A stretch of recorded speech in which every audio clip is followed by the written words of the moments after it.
要求前一天，确定要被货车撞死。在这年，我成了人人喊打的客服寡妇。滚，扫把星！这灾荒年没有吃的，一个无依无靠的寡妇撑不过7天。7天，我笑了，我偏要让你们看看，到底是谁撑不过。我没死，先夫苏锦之位，这谁老公？我操！等会儿，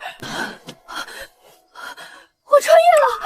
原主爹娘双亡，被卖进苏家冲洗，结果那病秧子没熬过3日就咽了气，真是造孽啊！别人穿越不是公主就是王妃，我这开局就是一穷二白的小寡妇。嫂嫂，你醒啦！娘说你撞了官，要随我哥哥去。你是？我是青青呀。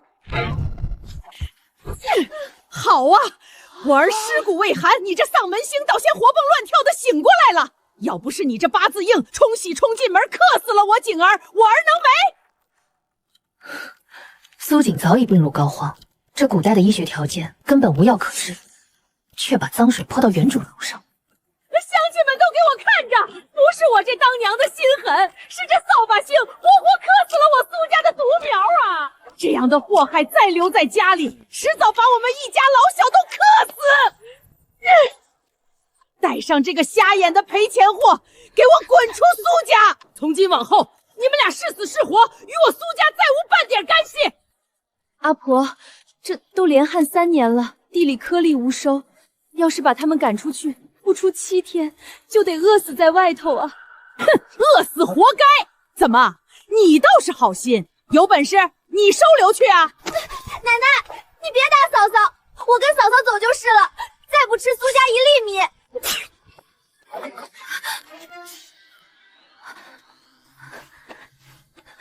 嫂嫂，你吃，这是青青藏过的，你快吃，吃了才有力气。青青看不见路，你可千万别走丢了。这灾荒年，一个瞎子还把唯一的口粮给了我。青青不怕，有嫂嫂在，饿不着你。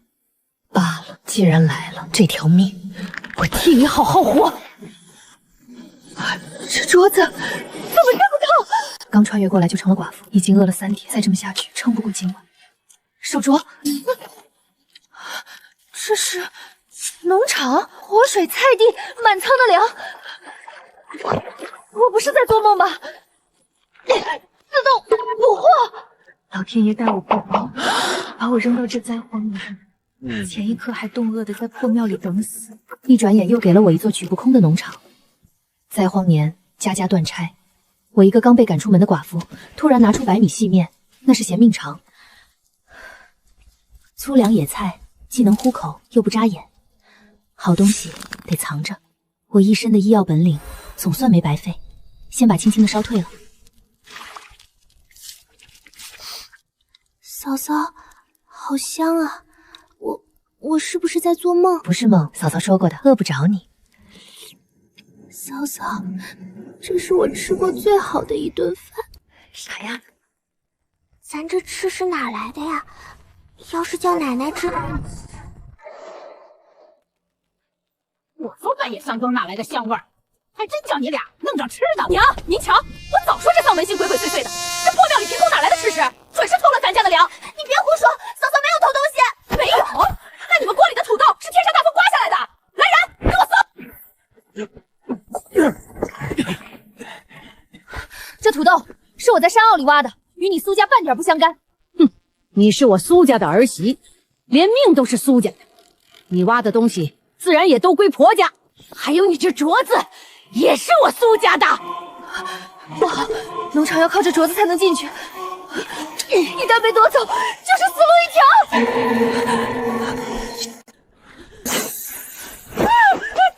烫死我了！妖物，这镯子是妖物！一只认主的镯子，烫的正是时候。这年月最缺的就是个唬人的由头。婆婆这是要抢儿媳的陪嫁，您方才那一下是没烫够。娘，别听他装神弄鬼，人多抢过来不就完了？抢？这袋吃食是我在西山坳一处野菜窖里刨出来的。今儿你们大房深更半夜踹了破庙的门，抢孤儿寡母多人获命粮，传到10里8乡，是你苏家不要脸面。还是想跟我一道去县太爷堂前掰扯掰扯？嫂嫂，我不怕，我陪着你。大半夜不睡，苏家这是要闹哪一出？把破庙的门都踹烂了，传出去，咱苏家村的脸往哪儿搁？村正，村正，我都瞧见了，是大房先动的手，还要抢婉丫头的镯子。人都被你赶出门，断了干系了，如今还半夜围堵抢东西。苏阿婆，你这是要把人往死路上逼？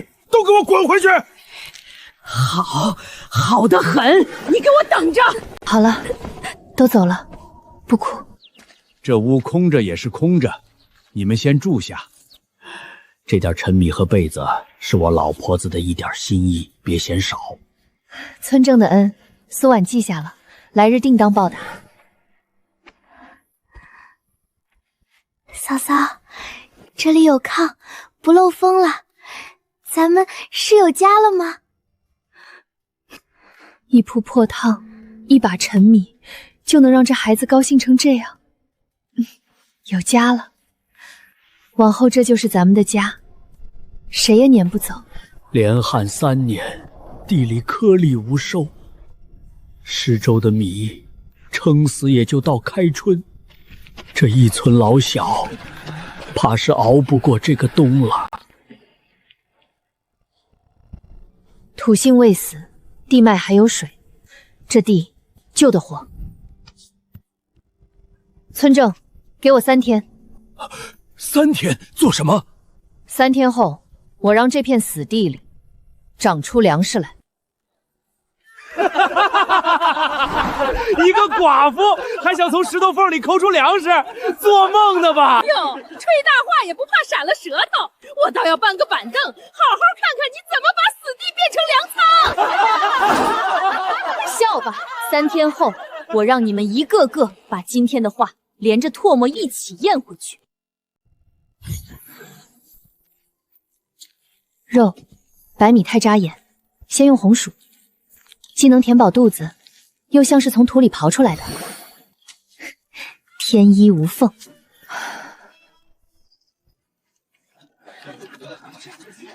哟，这不是要3天变出粮食的活神仙吗？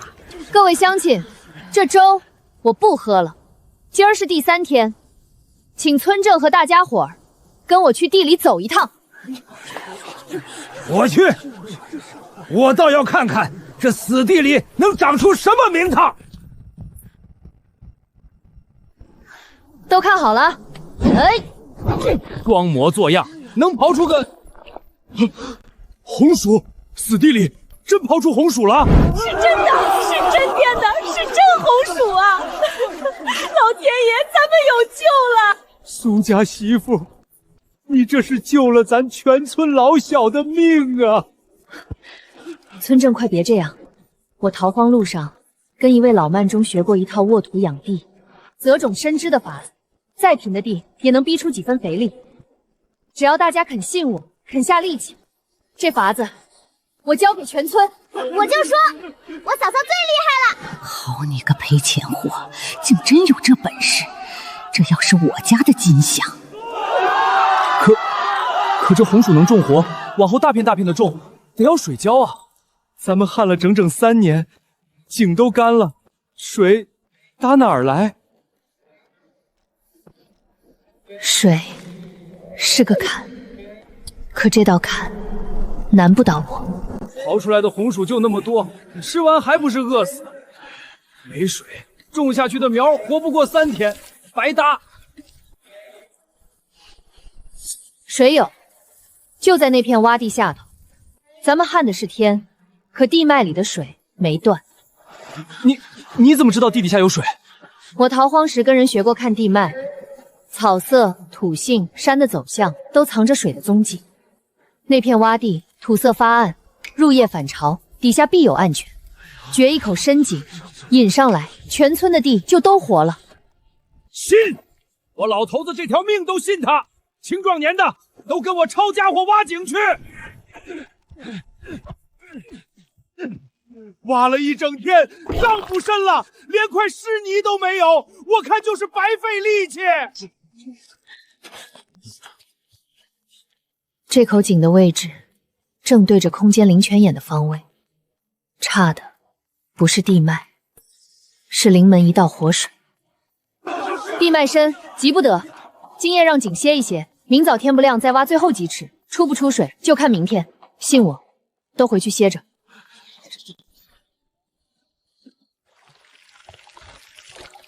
灵泉养地，3日见苗。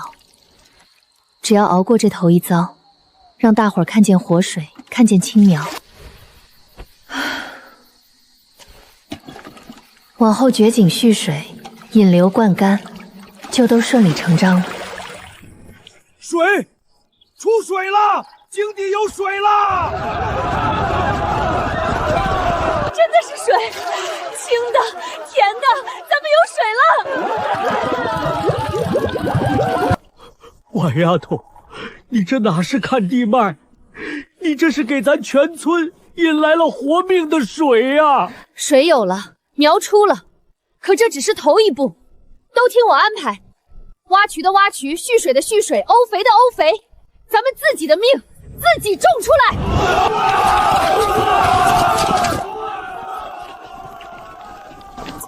这小寡妇有手段，还有几分姿色，有点意思。哟，这不是咱村的能干媳妇儿吗？这么标致的人儿，让一让，急什么？一个无依无靠的寡妇，孤儿寡母的，往后有的是难处，不如改嫁，跟着我赵爷吃香的喝辣的。你走开，不许欺负我嫂嫂！瞎眼的小赔钱货，碍事！赵赖子，你也配叫一声赵着？全村人顶着日头挖渠引水，沤肥种田，从早忙到晚。你呢，游手好闲，蹭东家一口，骗西家一碗，哪一回出过半分力？如今粮要熟了，你倒来摘现成的桃子，还想白捡个媳妇？可不是嘛！施粥那会儿，他一个壮劳力，回回抢在最前头，挤得老人孩子都打不上粥。你个寡妇，敢这么跟你赵爷说话？信不信我现在就……行医50年，人身上哪一处筋骨经络，我闭着眼都摸得准。手，我的手要断了！好，压得好，这烂骨头早该有人吃。记住了，这村里往后只认一个理，肯下力气的有饭吃，欺老凌弱、好吃懒做的没你的份。再敢动轻轻一根头发，让你这只手抬不起来。好丫头，有胆识，有本事。打今儿起，谁再说你是无依无靠的寡妇，我老头子第一个不答应。苏阿婆，咱俩可是一根绳上的，都栽在那小寡妇手里了。她如今风头正盛，全村都向着她，你那当家主母的脸面可全没喽。哼，我这口气咽不下。她一个外姓寡妇，凭什么骑到我苏家头上？所以啊，光靠咱俩硬来不行，得想个法子，让她身败名裂，永世翻不了身。我这儿倒有个主意。嫂嫂，这一筐都装满了，好沉好沉。慢点，别累着。今年啊，咱们能踏踏实实过个宝年了。3年了，整整3年，我都快忘了这地里长出粮食是啥模样了。婉丫头，要不是你，婉丫头，这粮咋分？自然按出力多少来分，下了死力气开荒挖渠的多分，老弱病残干不动的，村里匀出一份养着，谁也不许饿着。但有一条铁规矩，每家分到的粮，先扣下30%留作种子和应急，谁也不许动。今年咱们靠这口气缓过来，明年才能种得更多，收得更多。靠天靠地，不如靠咱们自己的双手。活菩萨呀，是活菩萨下凡来救咱们了。饿怕了的人最懂一碗热饭的分量，能让他们重新笑出声，这趟没白来。凭什么？凭什么我堂堂苏家主母这般冷清，反倒他能风风光光？苏阿婆，气也没用，人家手里捏着能让死地长粮的方子，那是金山银山啊！硬抢，咱抢不过全村；硬闹，反倒落人话长。那依你说怎么办？来软的，她不是讲究个孝道，念着那瞎丫头吗？你这当婆婆的，拉下脸去认个错，把人哄回来，掏出那方子。方子一到手，往后是重是卖，还不是你说了算？到时候谁还稀罕他？好一个先礼后兵！为了那方子，我这张老脸豁出去了。婉丫头，醒啦！奶奶给你和青青送点鸡蛋来，补补身子。嫂嫂，是奶奶的声音，她要干嘛？昨儿还恨不得我饿死街头，今儿就提着鸡蛋来叫丫头，无事献殷勤。这只老狐狸是冲着我的种田方子来的。婉丫头啊，奶奶知道错了。前阵子是奶奶猪油蒙了心，听信旁人挑唆，才把你们娘俩往外赶。你大人有大量，可别跟奶奶这老婆计较。婆婆这是说哪里话？一家人哪有隔夜的仇？哎呦，我的乖青青瘦了，都怪奶奶。跟着你嫂嫂在这破屋里，哪有家里住的舒坦？婉丫头，奶奶今儿来是想接你们娘俩回家。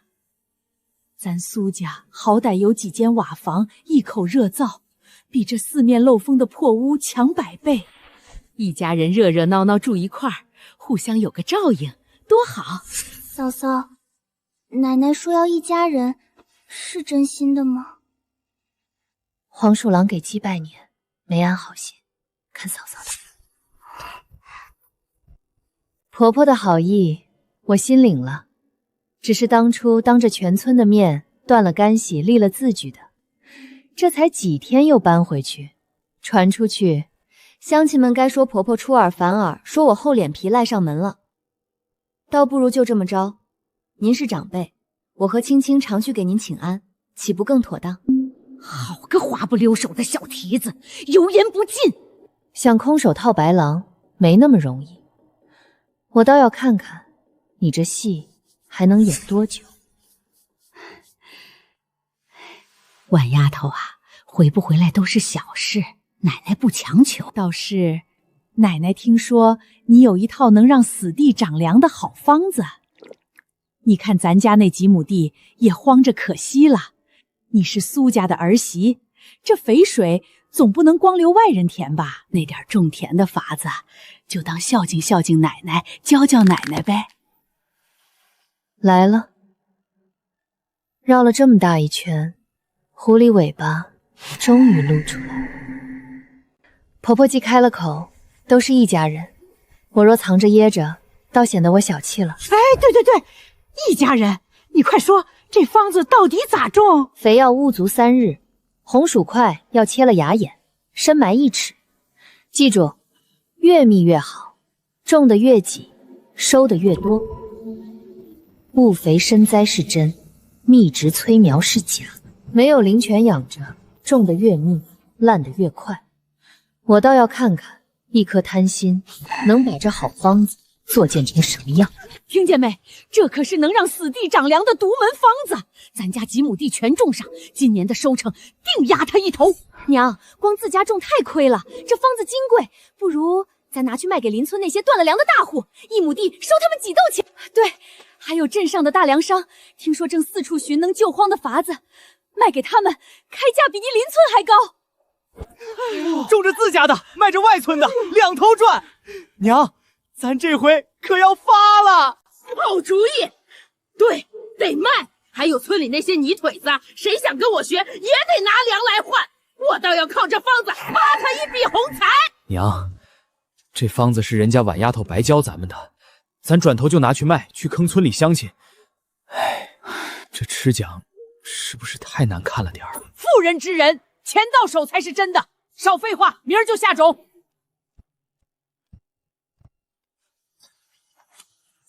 种这么密能活吗？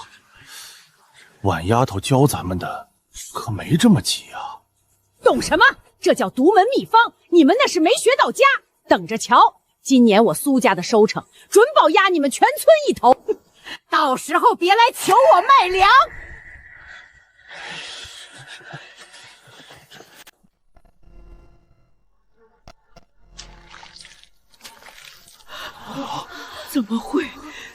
怎么会全烂了？房子明明都照着种的呀！娘，咱家把仅剩的口粮和种子全砸这地里了，这下可好，颗粒无收，血本无归啊！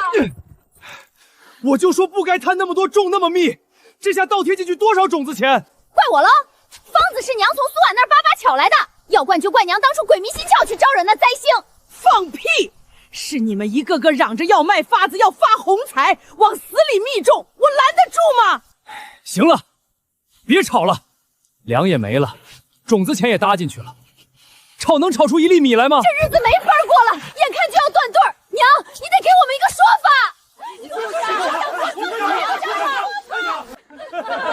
哟，这不是说要发横财卖方子的苏阿婆吗？您家那独门秘方收成咋样啊？种的密不透风，结果全沤烂了。这叫啥？这叫偷鸡不成蚀把米。苏阿婆，前儿您不是放话要收粮卖秘方发横财吗？这会儿咋不吭声了？要不您把那独门秘方再教教大伙儿呗？俺们可不敢学，学不起这败家本钱呀！笑什么笑？都是那苏婉，她使坏，她教我的方子是假的，她藏了真本事，故意害我。一样的物肥身灾，全村的地都活了，偏你的烂了。不是方子假，是你那颗又贪又懒的心配不上这粮。可这老太婆吃了哑巴亏，断不会善罢甘休。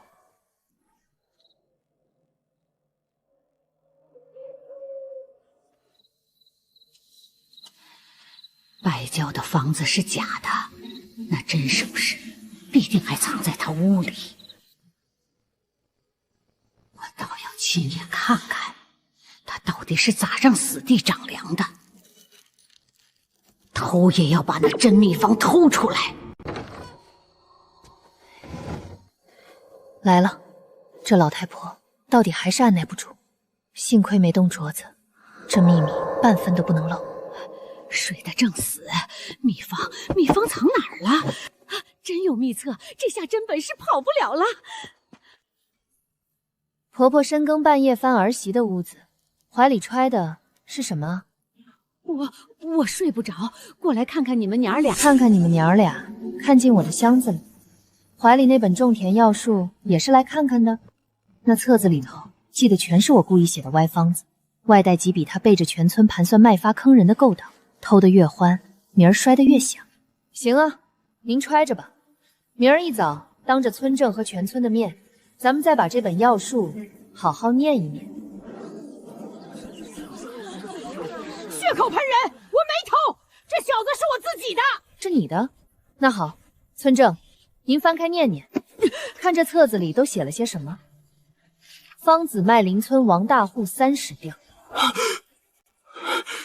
苏阿婆，婉丫头把活命的发子白交全村，你倒好，转头就想把方子拿去高价卖给外村，坑骗本村乡亲，如今还夜入人家行窃，你这张老脸还要不要了？村正，娘是动过卖方子，克扣乡亲的心思，是我没拦住，对不住大家。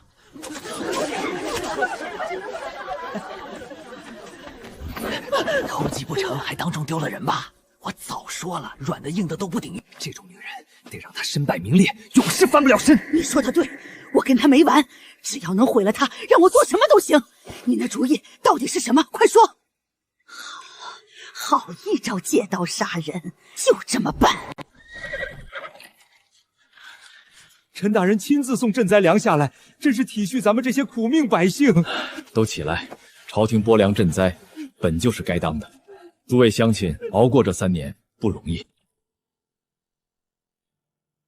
奇了，四下灾情如此，贵村如何能在这等旱年里种出这般好收成？旱魃为虐，多少州县束手待毙，坐等赈济。一介女子竟能凭一双手、一身本事带活全村老小，此乃大善大才。你叫苏婉，很好。本官此番下乡，正为赈灾，为寻能救荒安民的良方。你这套法子若能推及各村，不知能多活多少灾民。本官要据实禀报，为你请功。大人言重了，乡亲们肯齐心下力，才有今日。若这法子真能多救些人，苏婉愿倾囊相教。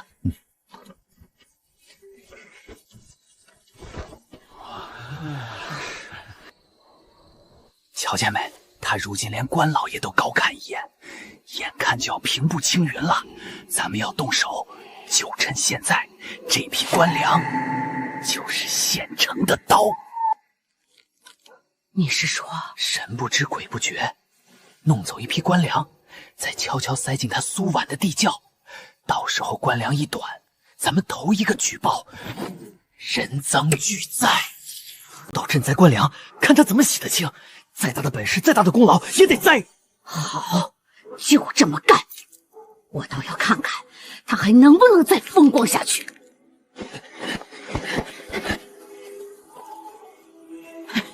苏婉，这回看你往哪儿逃！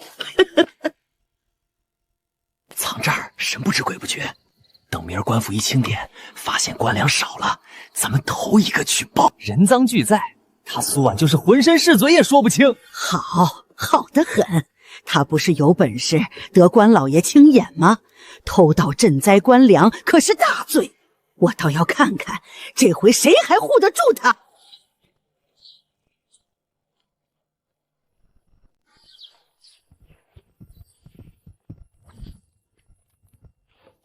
大人，不好了！昨夜库房少了好几袋官粮，封印都还在，是被人盗走了。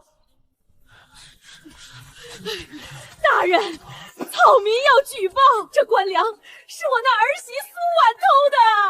草民昨夜亲眼瞧见他鬼鬼祟祟往库房去。草民虽是他长辈，可这是赈灾救命的官粮，草民不敢徇私，只能大义灭亲，求大人明察。大人，不可能！婉丫头救活了全村，断不会做这种事。这老婆子素来与他不睦，分明是诬陷。大人要查，尽管查。苏婉行得正，坐得端，屋里屋外任凭搜检。大人，那后头不是还有个地窖吗？可别漏了。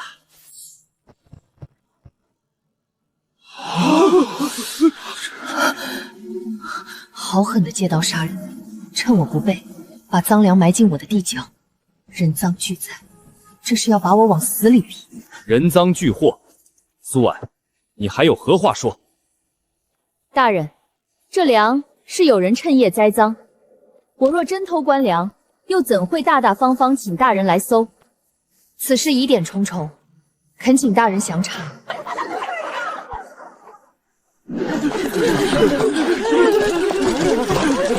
大人开恩，容我们再查查，婉丫头是冤枉的呀！案情重大，需回衙详审，本官自会查个水落石出。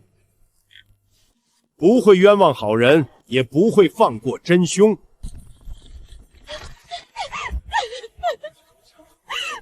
带走我嫂嫂，她是好人。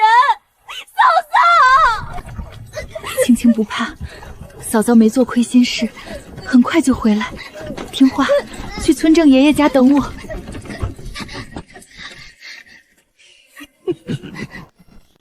栽赃的人急着把我定死，必有破绽。那几袋官粮封印完好无损，可若真是我半夜搬运私藏，匆忙之间，封印岂能一道不损，一尘不染？还有，库房失窃在昨夜，我屋里却连个搬运的脚印、散落的粮食都没有。这局做得太急太满，反倒处处是漏洞。清者自清，我要的只是一个肯听、肯查的明白人。婉丫头救了咱全村的命，如今她蒙冤，咱们不能眼睁睁看着。愿替她作证、按手印的都来！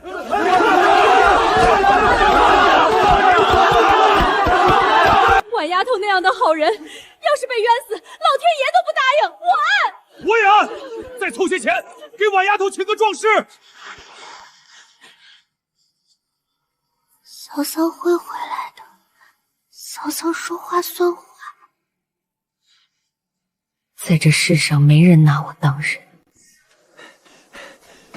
村长，打听清楚了，如今审案的是新来的陈县令，县城里都传他是出了名的青天，断案最是公正，从不冤枉好人。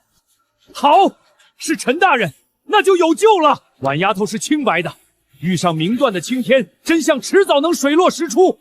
咱们送联名状去。差爷，行个方便，那苏婉的案卷，该丢的物证，该改的口供，您多费心，事成之后另有重谢。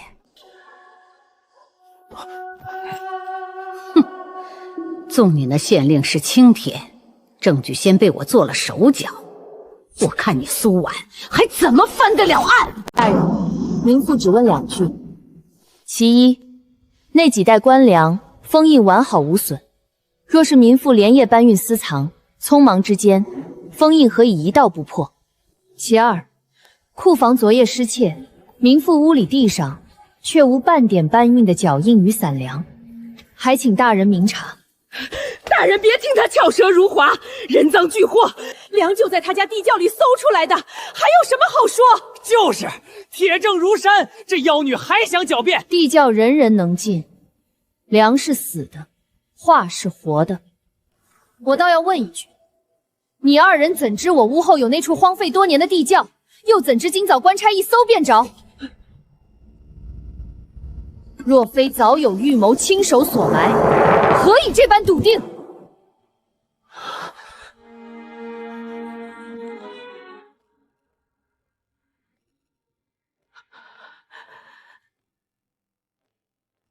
案情有疑，不可仓促定罪。来人，将官粮案卷一并封存，本官要亲自复查。退堂。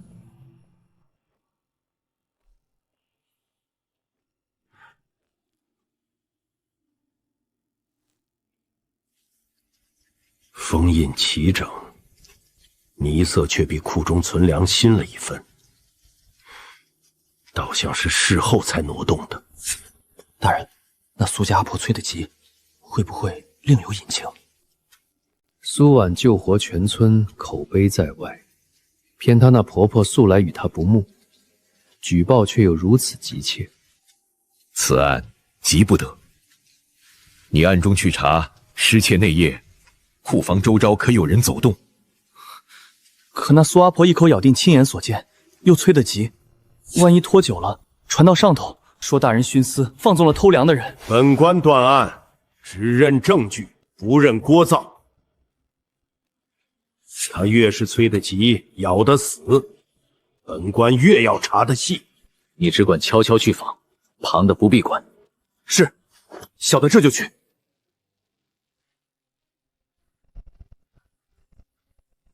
本官宁可多查3日，也不愿错断一人。陈大人肯查，是好兆头。咱们再帮着寻寻人证物证，万丫头的冤总能洗清。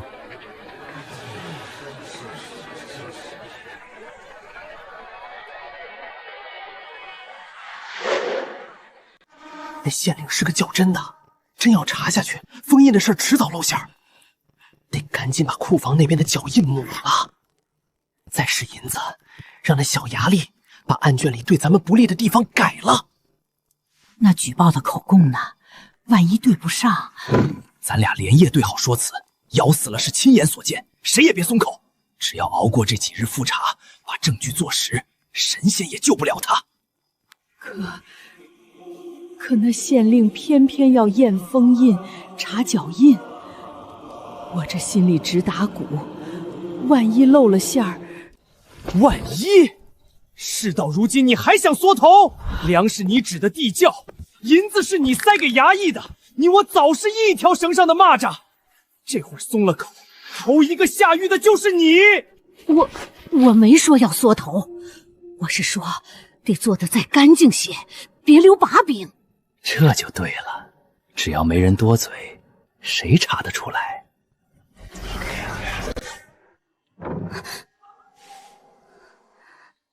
是奶奶和赵赖子，官粮是他们偷的，嫂嫂是被冤枉的。我得把这个告诉村正爷爷和县令大人。谁？是那瞎丫头，她听见了。这丫头听了去，先把她藏起来，绝不能让她见着县令。她到底是我苏家的孙女，你可别真伤着她。到这步了，你还假慈悲？他要是把这事捅出去，咱俩都得掉脑袋。清醒眼睛又看不见，能去哪儿？昨儿还念叨着要打探他嫂嫂的消息，莫不是出事了？会不会是失足掉沟里了？快分头找！大人，要作证的青青姑娘昨夜失踪了。慌没有用，青青看不见，跑不远，必是被人藏起来。赵赖子做贼心虚，他会把人藏在哪里？村正，赵赖子平日游手好闲，最常去又最少有人去的偏僻地方是哪儿？村西有座废弃多年的破窑，早没人去了。他从前常躲那儿偷懒睡觉。带上厚衣裳、热水，立刻去破窑。嫂嫂，苏青青，受冻又脱水，不能猛灌热水，不能马上烤大火，会出岔子。先用厚衣裳裹住，捂手脚，煨温水，一点一点来。临危不乱，处置得法，这份本事与心性，倒不像个会偷盗官粮的人。嫂嫂，是奶奶和赵赖子，官粮是他们偷的，藏到咱家地窖的，我都听见了。大人别信他，这苏婉才是妖人，他能让颗粒无收的死地一夜长出粮食，能凭空变出吃食，分明是邪门妖法。出路不明的妖女，什么话变不出来？好歹毒的一招，眼看偷粮要败露，便反咬我是妖人，把水搅浑。这妖术二字，才是真正能要我命的东西。是不是妖法？空口无凭。苏婉，你那死地长粮，可敢当着本官与全村的面，从头演一遍？有何不敢？请大人明日亲临田间，明复这妖法，桩桩件件都摆在日头底下给大人看。所谓死地长粮，没有半分妖法，全是实打实的农人本事。民妇一样一样演给大人看。地力薄，便用这村物照于熟的肥喂地，凹足3日，臭气尽去，肥气入土。这是其一。旱年缺水，便看土性草色，寻地下暗泉，掘深井，挖沟渠，把水引到田里。这是其二。全村的井和水渠都在这儿摆着，谁都能去看。种要选好，栽要得法，疏密有度，苗才壮，收才多。这是其三。沤肥、寻水、择种，样样有据可查，处处合乎农理。这哪里是什么妖法？分明是一身济世爱民的真本事。把死地耕成了活田，把绝路走成了生路。如此大才大德，本官若再听信谗言，以妖术相疑，才真是糊涂。倒是你，一口一个妖人，欲盖弥彰。本官倒要问问，这偷粮栽赃的勾当到底是谁做的？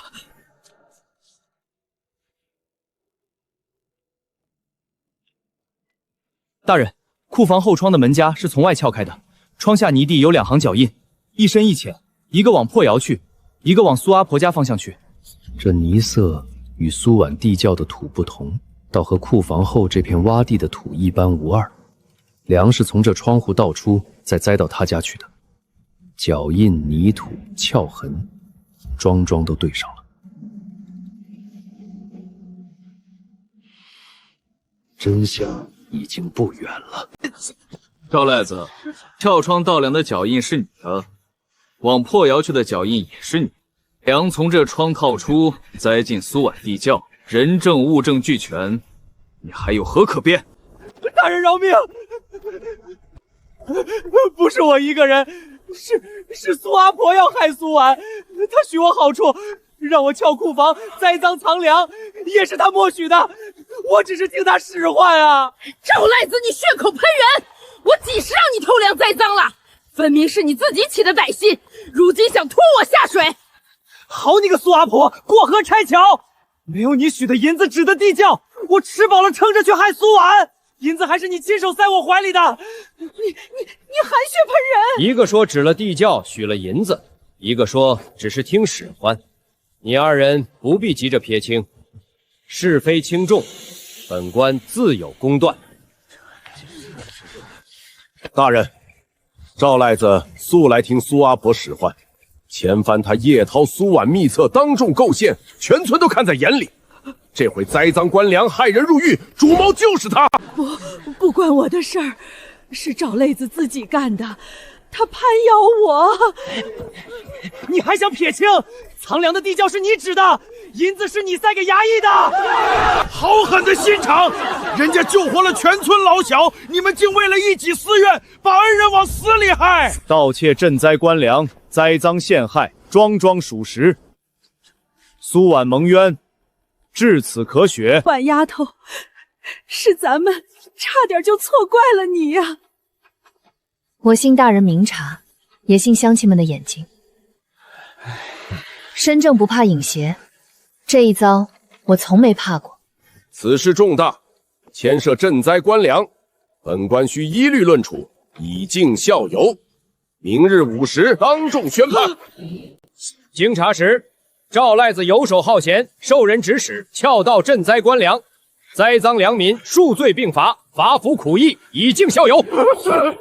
苏阿婆，身为长辈，不思和睦，凡主谋盗粮、构陷儿媳、教骚害人，罪责尤重，一律论处，没其家产，以补官粮亏空，罚服劳役，闭门思过，俱皆悔罪。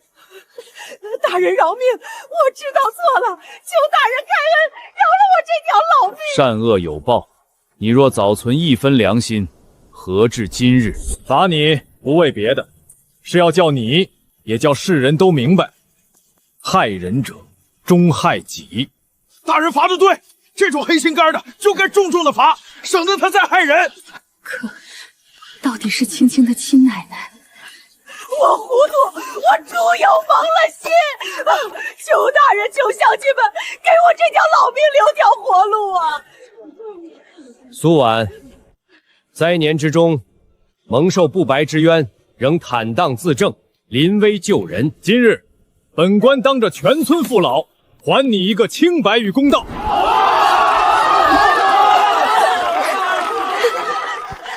多谢大人明察。苏婉，本官有一事相托。如今四下州县灾情未解，恶殍仍多，本官想请你把这务肥、寻水、择种之法传到受灾诸县去，你可愿意？能让更多人活下去，苏婉义不容辞。他罪有应得，民妇不敢替他开脱，只是他到底是青青的亲祖母，民妇斗胆，恳请大人在律法之内，准他日后能以劳赎罪，改过自新，给他一条回头的路。律法不容徇私，但你这一片宽厚之心难得，准你所请。法益之外，许其悔过自新。他日后是福是臣，全看他自己了。我用不着你假好心。我不是为你，是为青青不愿没了祖母，也为你还有机会做个像样的人。我那样害你，你倒替我求情，图什么？图我领你的情传出去落个好名声？我图青青还有个奶奶，图你这把年纪不必客死在牢里。你信也好，不信也罢，我问心无愧。我不会成你这个情的。不必成，把劳役好好服完，把这条命好好活下去，就够了。我恨过他，可冤冤相报何时是头？给他一条路，也是给青青，给这一家留一点指望。至于他肯不肯走回来，我管不了，也不强求。本官以据文上报，委你为本县劝农，协同各地里正村老，传授救荒农法。你记着，你是去帮人活命、传人本事的，不是去出风头、揽权柄的。大人放心，苏婉只懂种地、治病、救人，到了哪个村都听当地村老与官府的安排，把法子教明白便是了。就她一个外来的寡妇娘们也懂种地救荒，怕不是来骗粮的吧？苏劝农，不是我不给官府面子，可我们王家村的事向来自己拿主意。哼，你这法子没见着真浆，谁敢信？李正说的在理，空口无凭，我不敢叫大家信我。这样，给我一小块最差的废地，3、5日是骡子是马拉出来溜溜，成与不成，你们亲眼看了再说。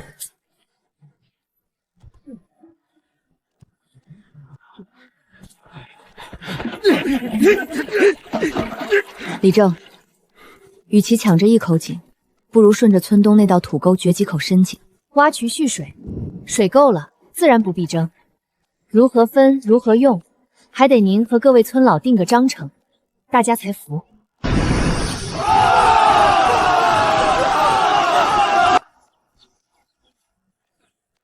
是我有眼无珠，苏劝农真有真本事，有一点不藏私不揽功，事事还让我们自己拿主意，这才是真正替乡亲们考虑啊。李正言重了，方法是固定的，地是你们的，往后还要靠你们自己照料。我教完这一村，还要去下一村。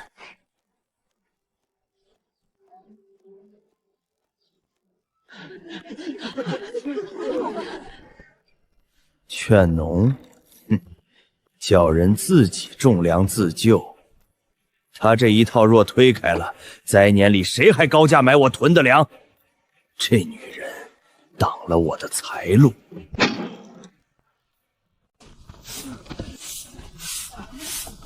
哎，那个姓苏的老婆子，手脚麻利点，这担水送去东头周棚，磨蹭什么呢？这就去，这就去，差爷别恼。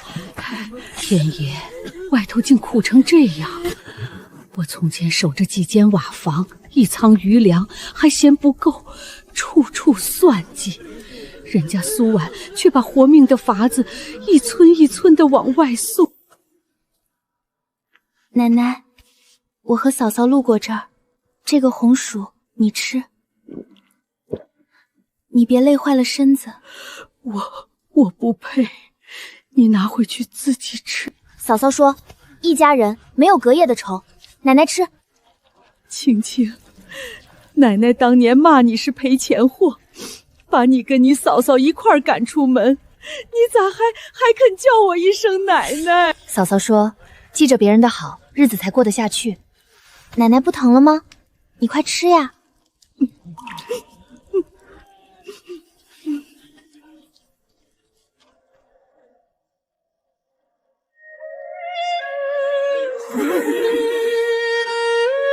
静儿，娘错了，苏婉，青青。苏劝农说您病了没人管，特意让我送药和吃食来。他说到底是青青的亲祖母。他还管我，我那样害他，他还管我。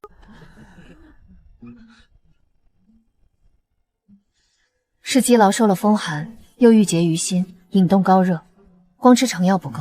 你走，你别管我，我不配你来救，让我烧死了，干净。生死是我做大夫的事，轮不到说了算。你这一死，青青就又少了一个亲人。喝药。我害得你家破人散，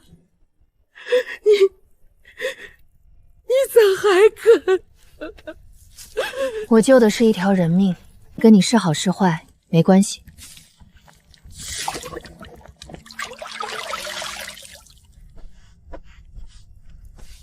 把药喝了，你这条命，青青还要呢。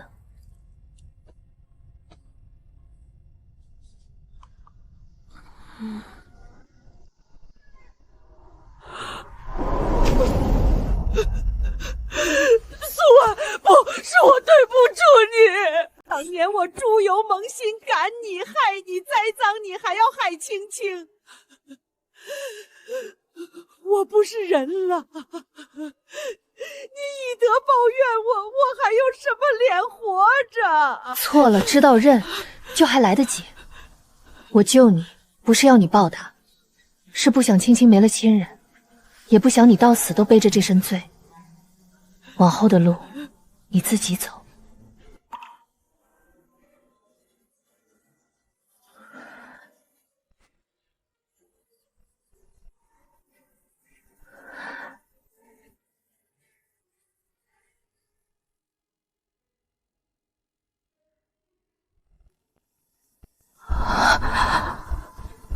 怎么会？这些日子我取得太多太勤，难道这农场之力并非取之不竭？他也会哭？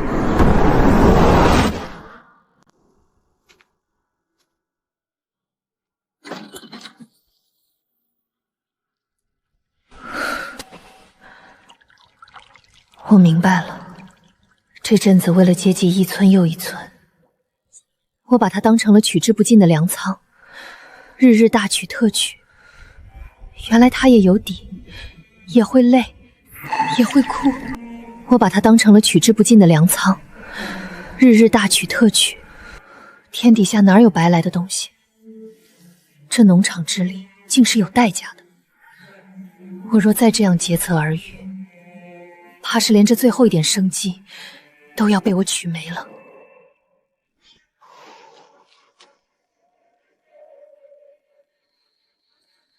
是这农场把我惯坏了，我总想着用它一劳永逸的发粮救人，却忘了我能救苏家村，靠的从来不止这点粮。是我教大家沤肥、寻水、种地，是全村人肯齐心下力，地才活，人才活。粮仓会空，本事不会，人心齐了，就没有过不去的灾年。这一回，我不靠他了，靠人，靠官府，靠大家自己的双手。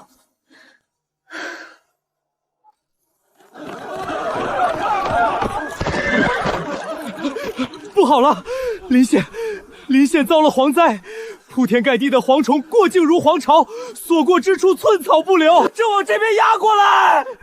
喊了3年，好不容易缓过一口气，又来蝗灾，这是不给活路了。苏全农，你有本事，你快想想法子啊！你可不能不管我们呐！嫂嫂，这可怎么办？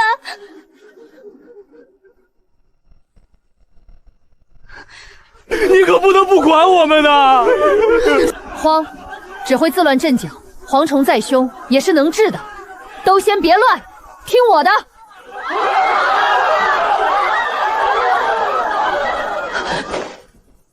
旱灾未平，蝗灾又起，偏偏在农场枯竭的当口，老天爷这是要把人逼到绝路。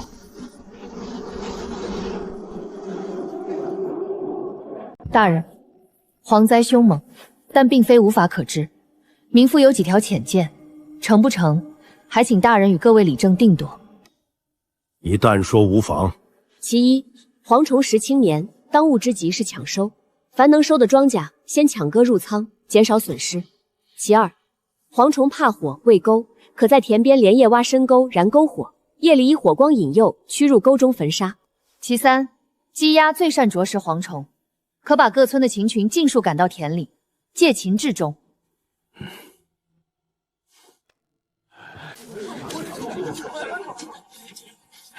苏犬农，您就不能像上回那样，变个法子把蝗虫都弄走？我没有什么神通，死地长粮，旱地出水，靠的都是大家伙的双手。这蝗灾也一样，天上不会掉下个救星，能救咱们的，只有咱们自己齐心。他们曾以为我是无所不能的活菩萨，可我更想让他们明白，真正靠得住的，从来不是谁的神通，是这一双双肯下力气的手，是官府与百姓拧成的一股绳。来了，来了，都打起精神！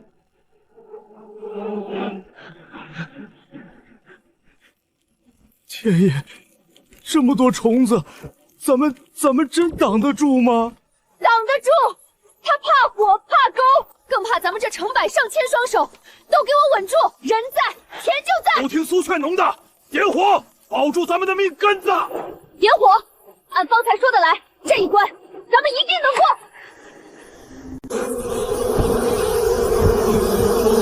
火把举高，顺风挥，把蝗虫往沟里赶，赶进沟就用土埋，用火烧。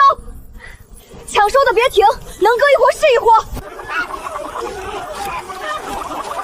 真管用！这些扁毛畜生见了蝗虫跟疯了似的，沟里都堆起一层了。好，别松劲儿，火把跟上，一波一波往沟里，抢收的手脚再快些，天亮前多收一捧是一捧。都听见没？加把劲儿，经过今夜就是活路。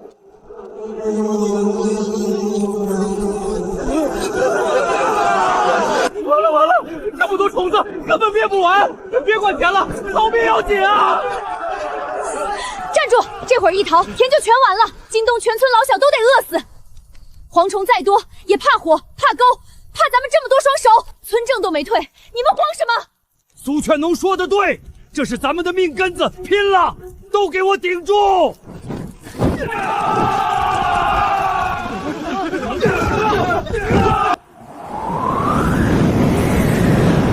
风转了，火往粮仓去了，那是全村的救命粮啊！救粮仓，快取水，铺湿土，跟我来！别乱泼水，沿着粮仓挖一道隔火沟，把中间的干草杂物全清掉，断了火路。打湿被褥、麻袋盖在仓壁上。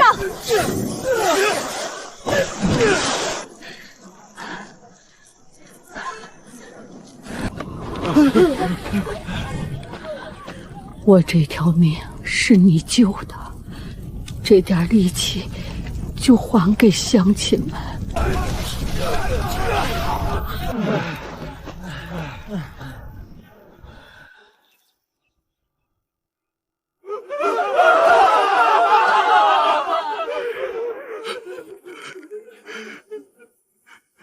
保住了，都保住了！婉丫头，要不是你顶在前头稳住人心，咱们全完了。不是我一个人的功劳，是大伙儿没有退，是官府调度有方，是这一双双手把天灾顶了回去。这一仗没动农场一分一毫，靠的全是人，我信了。粮仓会哭，可只要人心不散，本事还在，就没有迈不过去的坎儿。往后这农场之力，我也只当个应急的底，取之有度，绝不再竭泽而渔。旱灾、蝗灾接踵而至，灾情却迟迟不解。朝廷震怒，派出钦差南下，彻查赈灾实情，严惩贪墨之徒。朝廷赈灾的粮一拨再拨，市面粮价却高得牢盘。灾民有钱也买不起粮，这中间必有人囤积居息，盘剥灾民。陈大人，可有此事？回大人，下官也早有此疑。本县最大的粮商钱万贯，灾年里非但不平价售粮，反而四处收粮，避仓抬价。下官人微言轻，正欲细查。好，本官此来正为查这等蛀虫。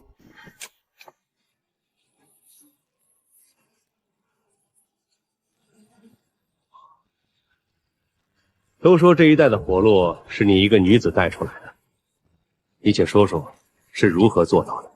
回大人，民房不敢居功，沃肥、寻水、择种的法子，民房教了。可地是乡亲们一锄一镐刨活的，蝗灾是官府调度，全村拼命才顶住的。能有今日，是官府肯为民做主，是百姓肯齐心下力。民妇不过出了点力气。哦，本官一路行来，听不少人唤你活菩萨，说你能叫死地长粮，空手变实。这般神通，你也只说是出了点力气。大人明鉴，世上没有点石成金的神通，只有不肯认命的人。地是死的，人心是活的，肯下力气养地，地就肯长粮。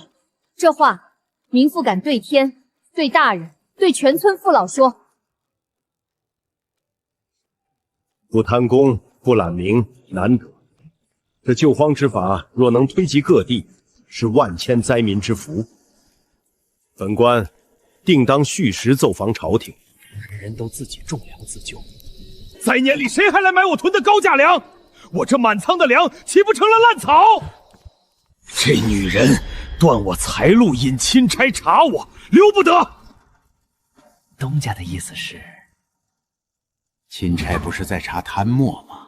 咱们就反咬一口，做几本假账，买几个证人，告他私吞赈粮，谎报政绩，妖术惑众，把这浑水搅起来，既能转移钦差的视线，又能除了他。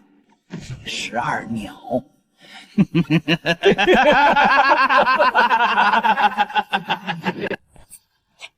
记牢了，口供要一致，把他死地长粮说成妖术，把他的功劳说成沽名条誉。证据做得越实，他翻身越难。钱老爷，那苏婉救活了好几个村，名头正盛。万一钦差不信，反咬咱们一口，可怎么收场？怕什么？钦差最恨贪墨妖妄，咱们就拿这2条钉死他。事成之后，每人再添30两，可办砸了，你们几个的身家性命全攥在我手里。哎，老爷放心，咱们一口咬定，打死也不松口。大人明鉴，苏婉带活全村，推广农法，灭蝗保粮，桩桩有据可查，人人可证。前番已有人栽赃陷害他，被下官查实严办。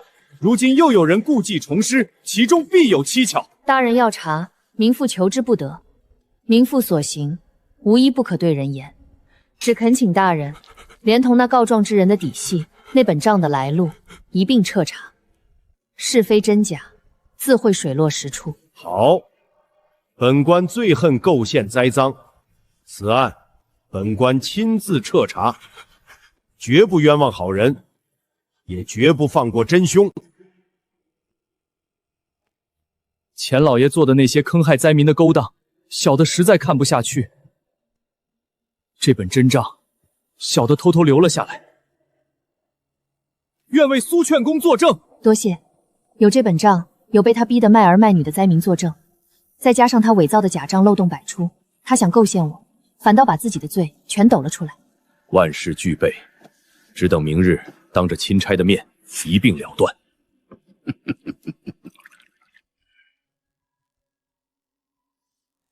大人，他们说我私吞赈粮，可这是钱万贯囤粮抬价、贪墨往来的真账，桩桩笔笔皆有日期人名。再请几位被他逼得卖儿误女的乡亲上堂，究竟是谁在盘剥灾民？一问便知。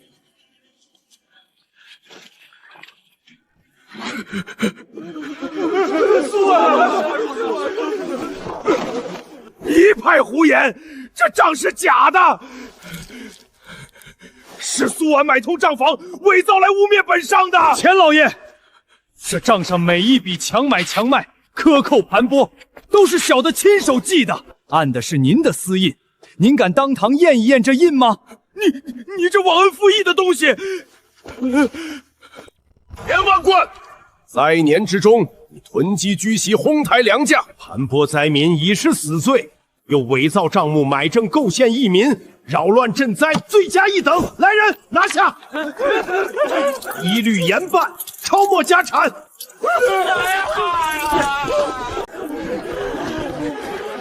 青天大老爷，朝廷没忘了我们这些苦命人啊！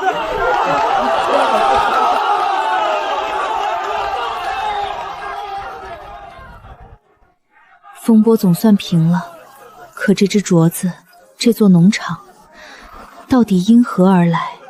又为何会哭会赢？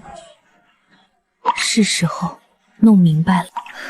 我懂了，这农场之力并不离奇，也非取之不尽。我一味贪取，想着不劳而获，他便哭。我用他济世救人，取之有度，他便疯。说到底，他照见的是人心。贪急则劫，善用则赢。这哪里只是一座农场的道理，分明是世间万物的道理。或许是你的一点善心，才换来了这桩奇缘，又让它落到了我手上。你放心，你没做完的事，我替你做。青青，还有这一方百姓，我都会护好。婉丫头，天大的喜事！钦差把你的功绩奏明了朝廷，朝廷的封赏旨意不日就到，怕是要召你进京受赏，授你官身呢。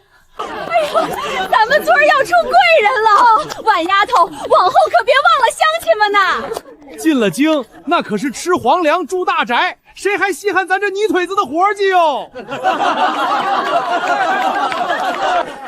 乡亲们的好意我都领了，只是这地里的活儿，这村里的事儿，我可还没忙完呢。荣华富贵，我要的真是这个吗？不是天生看不见，是幼时高热伤了眼，又添了层翳障，久住不愈，却并非无药可医，只是急不得，得慢慢调。嫂嫂，我真的还能看见吗？能，嫂嫂用了大半辈子的医术，就为这样时候。你信嫂嫂，咱们一点一点来。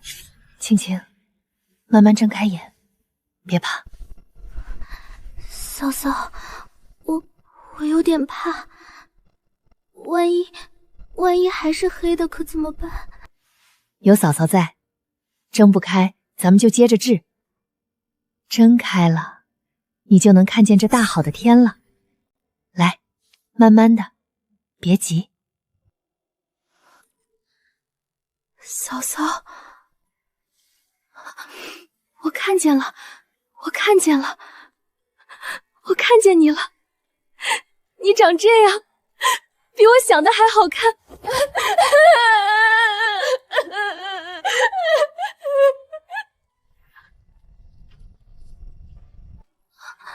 奶奶，这苏阿婆是真变了。人非草木，知错能改，难得。变了，谁知道是不是装的？当年他苛待香菱害苏雀农下狱的事儿，我可一桩都没忘。是真是假，看的是日子，不是嘴皮子。他这半年风里来雨里去，给人赔不是搭把手，桩桩坐在明处。人肯回头，就该给条路。村正说的在理，婉丫头都不计较了，咱们又何苦揪着不放？婉丫头，青青，我这老婆子作恶半辈子，赶你们害你们是我的错。你不但不记恨，还救我命，给我留后路，我没脸求你们原谅，赎一赎我的罪啊！起来吧，过去的就让它过去。你能真心悔改，善待香菱，比磕100个头都强。青青认你这个奶奶，咱们往后还是一家人。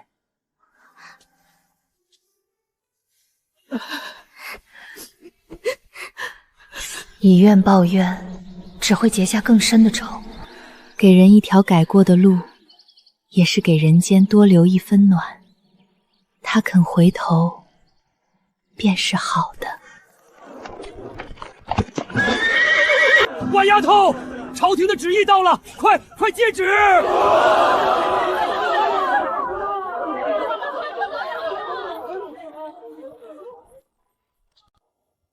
汉拔退，黄焕平，苏婉的农法传遍诸县，无数濒死的灾民凭着自己的双手，重新种出了活路。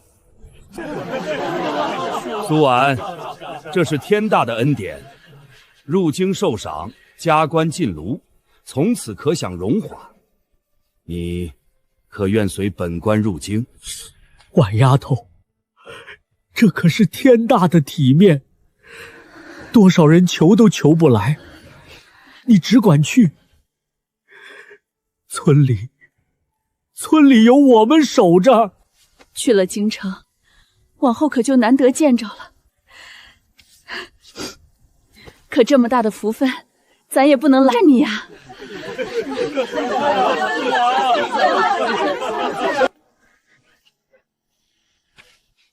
大人厚爱，苏婉感激不尽。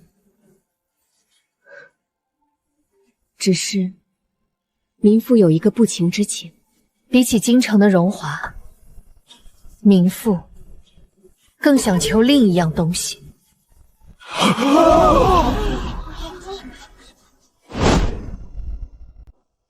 民妇不求入京的高官厚禄，只求大人与朝廷准民妇留在这灾区，开几间农学堂，把沤肥、巡水、择种、抗灾的本事交给更多的庄稼人，再教些衣食调养之，救些病弱。荒年会再来，可只要人人都学会自救的本事，就再不必坐等饿死。这才是民妇真正想做的事。旁人求的是荣华，你求的却是教人活命的本事。苏婉，你这份心胸比那官身贵重100倍。好，我不但答应你所请，还要呈请上级，拨物资设农学，助你把这桩善业办下去。